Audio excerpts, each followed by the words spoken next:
Dominic Perrottet, Brad Hazard, and their colluders are culpable. They lie. Countless people die. Systematic cover-up, excuses, endless contradictions, falsifying medical records, Indian surgeons, unqualified, and surgeons from all over the place. And Perrottet and Hazard, they always want to blame the victims. We're talking about could be hundreds of thousands of deaths. And you watch this. Kaya Davey went to hospital with a sore back. It turned out to be a life-threatening emergency, but the young mum waited 9 hours for surgery, and the next day she was dead. Now Kaya's family wants more than just talk. She tried. Kaya would have fought for our boys. It should never have happened, but it did. She would have tried so hard. But I don't feel like they tried for her. And these boys don't have a mum. Hi, Mum. We miss you. Mwah. Left behind is a husband completely lost and a mother just inconsolable. I miss her so bad.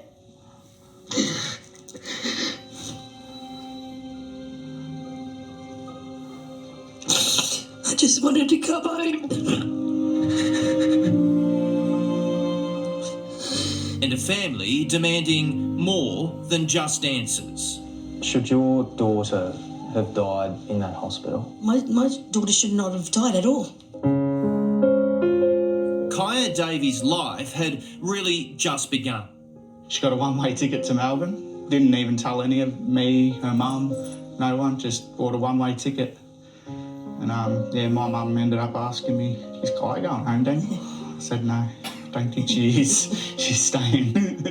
Together for 13 years, Kaya and Daniel raised 2 boys, and then they married. Her and the boys looked beautiful. I remember that day forever. It just kills me that we didn't even get to see out our 1-year anniversary. The couple was moving from Victoria to Wollongong when life changed forever. Life's been turned upside down, really. Kaya, she was on the ground doing an exercise and she got a sore back.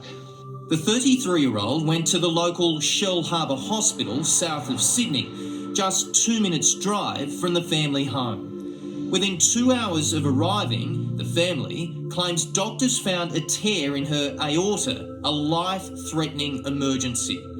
But it's what happened next that's left her loved ones reeling. I thought my daughter had a sore back. That was it. I thought she had a sore back. I wish I didn't take her there. I should have took her to Wollongong. Kaya needed urgent surgery, and Wollongong Hospital was the closest option, just 28 minutes away by ambulance.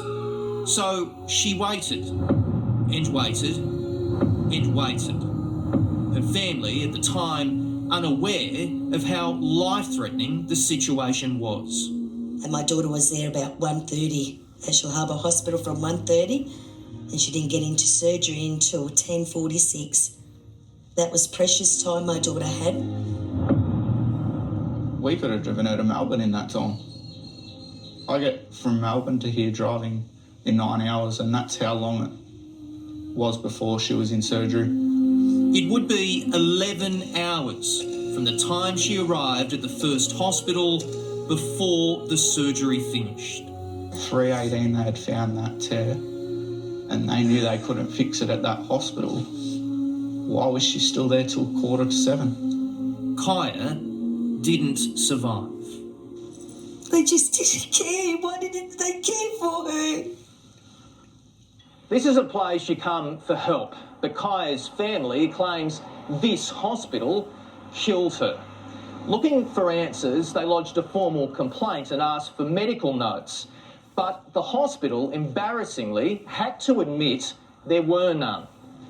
This blow-by-blow account of Kaya's last few hours was done by a doctor from memory 14 weeks after she died. How many patients has he treated in that 14 weeks? How does he remember all of that? Did that time spent waiting kill your daughter? Yes, time. Yes, all her organs died from time. They left her too long. They reckon there was no ICU beds in the whole of New South Wales, they told us.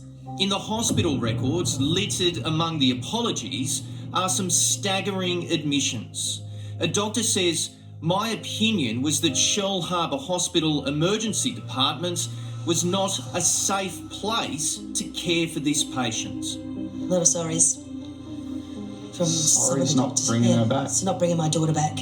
There's no guarantee Kaya would have survived a torn aorta, but this family says she did have a chance, and an overwhelmed hospital system took that chance away. Is this a hospital system in chaos? Yeah, complete chaos. It's disgusting. And it's not acceptable.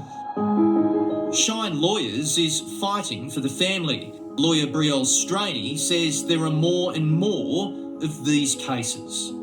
There is nothing normal about recording records 14 weeks later. The hospital should have been prepared. It's been more than 2 years since the pandemic started, so blaming the COVID pandemic for those delays is just unacceptable. We have launched an investigation into whether or not negligence is to blame for Kaya's passing. Couldn't imagine my life without my mum. And they've got nearly their whole life without theirs. Daniel is now doing his best as a single dad. Get down to their level and have a look.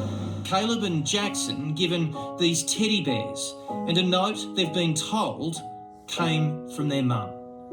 To my beautiful boys, Caleb and Jackson. Every night before bed I've got to read that note. And they squeeze those teddy bears. Hug this bear and remember Mummy is hugging you too. It's the closest thing they've got to their mum now.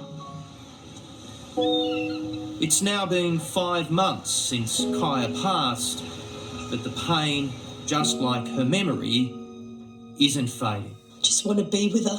It's so hard. I just want to be with her. I want someone held responsible for what happened to my wife and the mother of my boys. She was only 33. I love you. I love you.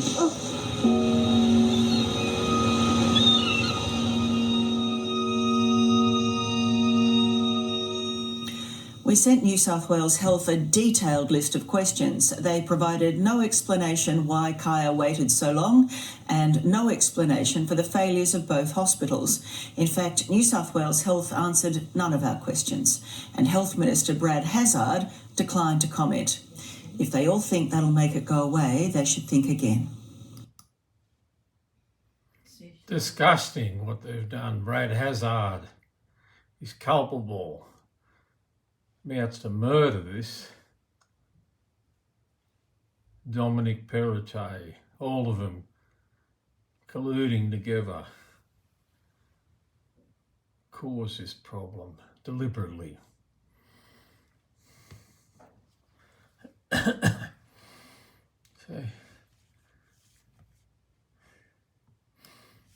that's what you do.